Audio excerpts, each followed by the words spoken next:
इतनी उम्र है तुम्हारी, किडनी भी बिक जाएगी, 2 लाख में दोगे? फले कितना दिन?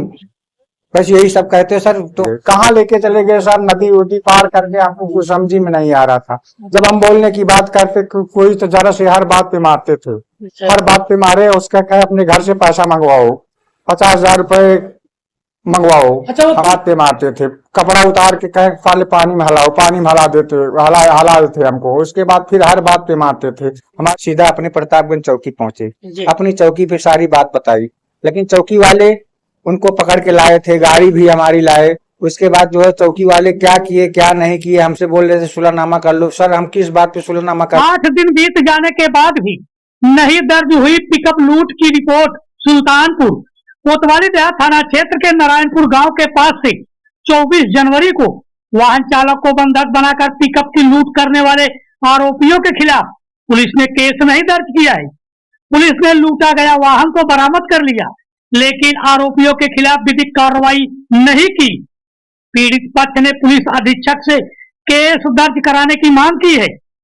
नारायणपुर मुकुंदपुर बिसानी निवासी कल्पनाथ का आरोप है कि 24 जनवरी की रात 8:30 बजे अपनी पिकअप लेकर घर जा रहा था। नारायणपुर कुलिया के पास 4 बदमाश कार से ओवरटेक कर उनकी पिकअप गाड़ी व उनके साथ मौजूद गांव के गुड्डू को अगवा कर लिया। बदमाश कल्पनाथ व गुड्डू को मारते पीटते मिर्जापुर ले गई। इसके बाद 25 जनवरी को बदमाशों ने कल्पनाथ के भाई सत्येंद्र के नंबर पर कॉल करके 50,000 की फिरौती मांगी। घर वालों को पता चली तो कोतवाली देहात थाने में पहुंचे। प्रतापगंज चौकी प्रभारी और 2 सिपाही मिर्जापुर जाकर पिकअप व एक आरोपी को पकड़ ले आई, जिसे बाद में छोड़ दिया गया। मौका पाकर कल्पनाथ व गुड्डू भी बदमाशों की गिरफ्त से भाग निकले। किसी तरह से घर पहुंचे। कल्पनाथ ने कोतवाली देहात थाने में तहरीर दी, लेकिन अभी तक कोतवाली देहात थाने की पुलिस बदमाशों के खिलाफ केस नहीं दर्ज किया है। तो आइए सुनते हैं पीड़ित की जुबानी, क्या है उसकी कहानी। तो देखते रहिए लम्हा एक्सप्रेस न्यूज, सच के साथ नई शुरुआत। आपका नाम क्या है? कल्पनाथ यादव। क्या नाम है? कल्पनाथ यादव। कहाँ के रहने वाले हैं? नारायणपुर बिसानी। किस जिले में पड़ता है? सुल्तानपुर में। थाना देहात कोतवाली। देहात कोतवाली। तो आपकी समस्या क्या है? समस्या हमारी है सर, हम अपनी पिकअप गाड़ी लेके अपने घर जा रहे थे। अच्छा, गाड़ी नंबर क्या है? UP 44 T 5395। तो कहाँ जा रहे थे पिकअप? हम अपने घर जा रहे थे सर। अच्छा, तो क्या हुआ आपके? तो हम घर जा रहे थे तो नारायणपुर नहर पुलिया के पास 4 लोग कार लेके आए, हमारे गाड़ी में सटा के हमारे आगे गाड़ी खड़ा कर दिए। अच्छा। उसके बाद हमको जबरदस्ती हमको तुरंत हाथ हमारा अमेठ करके हमको गाड़ी में ले जाके अपनी गाड़ी में बैठा लिए। उसके बाद हमारी गाड़ी उनके जो आदमी थे वो चलाने लगे। आगे आगे हमारी पिकअप कर लिए। उसके बाद पीछे हमको जिस गाड़ी बैठाए थे उसको हमको मारते पीटते, यहाँ से मारते पीटते किसी तरीके से हमको देखने नहीं दे रहे थे सर कि हम शीशे देख ले कहाँ ले जा रहे हो।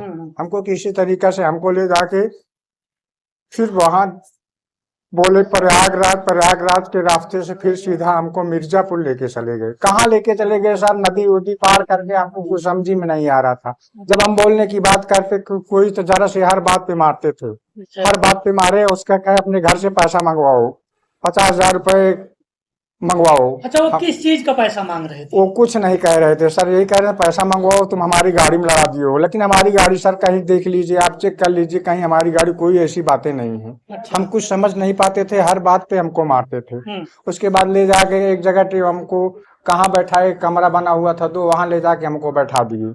बैठाने के बाद रात भर उसमें बंद कर दिए। उसके बाद फिर हर बात पे मारते थे। कपड़ा उतार के कहे पहले पानी में हलाओ, पानी में हला देते, हला देते हमको। उसके बाद फिर हर बात पे मारते थे। हमारे मुंह में पिस्टल डाल दिए थे, तुरंत कहीं साले दाग देंगे। हमारा दांत होते देखिए सर एकदम हिल गया है।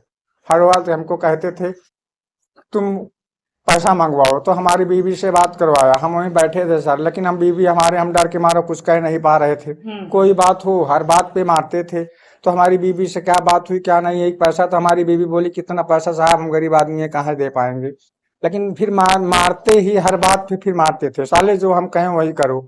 उसके बाद फिर हमको हमारी अपनी सुबह हुई, रात भर 10 बज गया। 10 बजने के बाद हमको अपनी गाड़ी में बैठाए। अच्छा। उसके बाद बोले कि तुमको ना इस नदी में मार के फेंक देंगे, जो हमारे साथ था कहें उसको इस नदी में, आज की किरण नहीं अच्छा, एक देखोगे। चीज ये बताइए, आप जी। अकेले थे कि आपके साथ में और कोई? हम हमारे साथ में एक आदमी और था। अच्छा जी। तो आगे क्या हुआ? तो वो कहा आज की किरण नहीं देखोगे तुमको यहाँ मार के फेंक देंगे और उसको वहां, और तुम्हारी गाड़ी जो है कबाड़ में भेज देंगे। जी। उसके बाद फिर हमको गाड़ी पे, हम अपनी गाड़ी पे बैठाए, हमको ले गए साहब मिर्जापुर। जब मिर्जापुर देखा हमने कि मिर्जापुर बोर्ड वहां देखा, हम कहे तो मिर्जापुर आ गए। तो फिर वहां हम हो गए, तो वो लोग कुछ दूर पे जाके चाय पान कर रहे थे। उसके बाद साहब हमारी गाड़ी के बगल में एक आके गाड़ी खड़ी हुई, ट्रक बगैर कंटेनर। तो हमने सोचा कि हम कहीं यहाँ कुछ हो करें, यहाँ से भाग ले, नहीं फिर हमको वापस वहां लेके चले जाएंगे तो हम वहां भाग नहीं पाएंगे। तो सर हमने किसी तरीके से अपनी जान बचा के वहां किसी तरीके से हमने भागा। जी। फिर भागते भागते भागते कुछ दूर, बहुत दूर पैदल चलते चलते फिर डर के मारा, क्योंकि ये लोग बोले थे कि साले स्टेशन पे भाग के जाओगे वहां भी हमारे आदमी हैं, बस अड्डा पे जाओगे फिर वहां भी आदमी है हमारी। कितनी उम्र है तुम्हारी, कितनी उम्र है तुम्हारी, किडनी भी बिक जाएगी, 2 लाख में दोगे, साले कितना दिन, बस यही सब कहते सर। तो हम वहां से भागे, भागते हुए किसी से हाथ गोड़ जोड़ते, मजबूरी अपने बताते जी जी। बाबतपुर पहुंचे। बाबतपुर से फिर किसी तरीके से अपने घर आए। दूसरे दिन तीसरे दिन हमने 2 बजे सीधा अपने प्रतापगंज चौकी पहुंचे।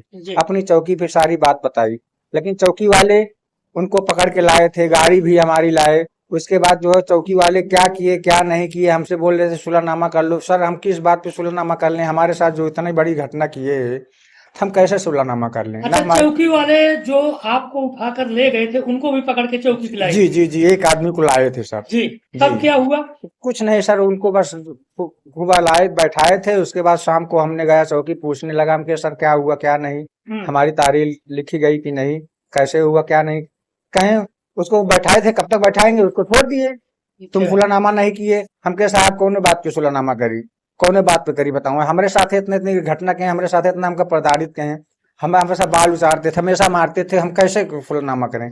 बस कुछ ना, ये कहें चलो नहीं मुकदमा बाजी तुम्हारे नाम कर देंगे, तुम्हारी गाड़ी पुलिस वाले आपको धमका रहे थे? जी, तुम्हारी गाड़ी सीज कर देंगे, तुमको पुलिसगिरी अभी नहीं आती, हम समझा देंगे ढंग से तुमको। ऐसा कौन बोल रहा था? ऐसा तो वहाँ के दीवान जी बोल रहे थे। दीवान जी का नाम पता है आप? दीवान जी का नाम पता, प्रदीप मिश्रा क्या कहते हैं। अच्छा। वो हर बात, हाँ जी सर, वीरेंद्र मिश्रा। जी जी जी जी। तब आगे क्या हुआ? आगे क्या हुआ, बस शाम को सब हम चले आए, हम डर के मारा। फिर हम सोचते थे कि चौकी से आप कहीं थाने या थाने पे भी सर तहरीर दिए? जी, थाने भी सर तहरीर दिए हैं। तो थाने पे गए तो थाना प्रभारी क्या हाँ, करे? थाना प्रभारी वहाँ गए साहब, तो थाना प्रभारी नहीं थे। तो वहाँ गए तो फिर एप्लीकेशन दे करके फिर कहें फिर हम चले आए। फिर उसके बाद एसपी साहब के यहाँ गए थे, तो वहाँ एसपी साहब के यहाँ गए, वहाँ भी तहरीर दिए, कहें चलो ठीक है कार्रवाई करेंगे। उसके बाद फिर सर कल जो परसों जो है हमको सीओ साहब लम्बुआ फोन किए हमारे पे, तो वो बुलाए हमको। परसों गए वहाँ तो सीओ साहब नहीं बैठे थे। फिर जो है कहें चलो कल आना, तो कल भी हम सर गए, लेकिन वहाँ बैठे तो 2-3 घंटा बैठे बैठे फिर हमने जाके पूछा हमके साहब क्या हुआ क्या नहीं। कहें ऐसा है भीड़ भड़का इतनी चल रही है, तुम अपना ड्रामा करने आए हो। उसके बाद फिर सर हम फिर वहां से चले आए।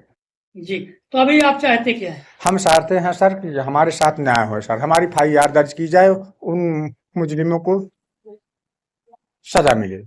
अच्छा, तो एक चीज बताइए, जो वो लोग जिस गाड़ी में आपको बिठा कर ले गए, कौन सी गाड़ी थी? उस गाड़ी थी टाटा टोरजट ऐसे करके गाड़ी थी साहब। गाड़ी देखने नहीं दे रहे थे, नंबर नहीं देखने दे उस गाड़ी जी सर, नंबर जब वहां से बैठे थे एक दूसरा आदमी किसी तरीका हमारी बात, तो नंबर उसका था यूपी 63 BA 3799।